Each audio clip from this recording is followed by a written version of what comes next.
Into the 20th century, Iran is in a really tough spot. It's being squeezed by these huge forces, not just from the outside, but from the inside too.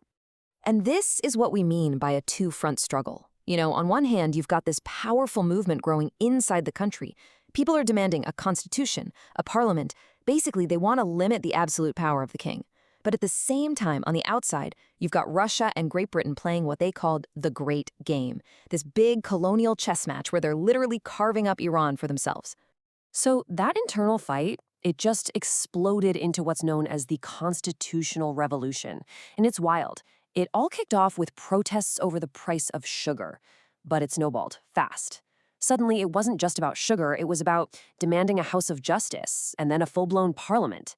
And they did it. They actually got a constitution signed, but that victory didn't last long. By 1911, Russia, with a nod from Britain, sent in troops. They stormed the parliament and just crushed Iran's first real shot at democracy. Now, fast forward a bit. World War I has just ended, and Iran is an absolute mess. The economy's in ruins, there's a huge power vacuum, and, well, that kind of situation is just ripe for a new, strong leader to step in and take over.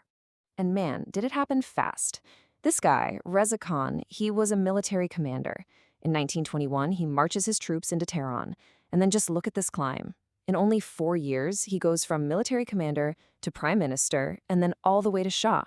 He boots out the old dynasty and starts his own, the Pahlavi dynasty. Just like that. So as the new Reza Shah, he kicks off this huge, ambitious campaign to modernize Iran, but it's all top-down, his way. He builds the Trans-Iranian Railroad, which, fun fact, was paid for with taxes on sugar and tea. He starts the University of Tehran, makes education mandatory, all things that chip away at the power of the clergy. The goal here was pretty clear: build a strong, unified, and modern Iran. But, and this is a really big but, all this modernization had a price. A huge one. Yeah, the country was getting new railroads and universities, but at the same time, political freedom was just vanishing. This quote says it all, really. The people of Iran had absolutely no say in any of it. They were totally shut out. And then, well, it's like history just hit the repeat button. Foreign powers got involved again. It's now World War II, and the Allies are worried about Reza Shah being a little too friendly with Germany. So what do? They occupy Iran, force him to give up the throne, and put his very young son, Mohammad Reza Pahlavi, in charge instead. Okay, so after the war, things change a bit. Parliament starts to have some power again, and with that comes this new wave of nationalism. And it's all focused on one thing, one incredibly valuable resource: oil. So we have to understand this key idea: oil nationalization. See, at this point, Iran's got all this oil, but it's basically controlled by the British through a company called the Anglo-Persian Oil Company. And a lot of Iranians were starting to say, hey, wait a minute, that's our oil. That wealth should belong to us, the people of Iran. And that whole movement comes to a boiling point in 1951. Iran's democratically elected prime minister, a man named Mohammad Mossadegh, does the unthinkable. He actually does it. He nationalizes the oil industry. Now, in Iran, people are celebrating in the streets, but in Britain and the US, they see this as a huge threat to their interests. And so in 1953, the CIA and Britain's MI6 work together to stage a coup. They kick Mossadegh out and put the Shah back in with absolute power. And Mossadegh, well, he becomes this incredibly powerful symbol for generations of Iranians. His story represents another one of these deeply painful moments where it looked like a real homegrown democratic movement had a chance, only to be stamped out by foreign powers. All right, so the Shah is back. He's firmly in control now thanks to the coup, and he decides to launch his own massive modernization project. He's determined to remake Iran again, from the top down. He gave it a fancy name: the White Revolution. The idea was a revolution without bloodshed, all about reform. And, it included some pretty major stuff: land reform for peasants, profit sharing for factory workers, and, this was huge, it gave women the right to vote and improve their rights in the legal system. I mean, these were genuinely sweeping, really ambitious changes. But just like with his father, not everyone was happy about it.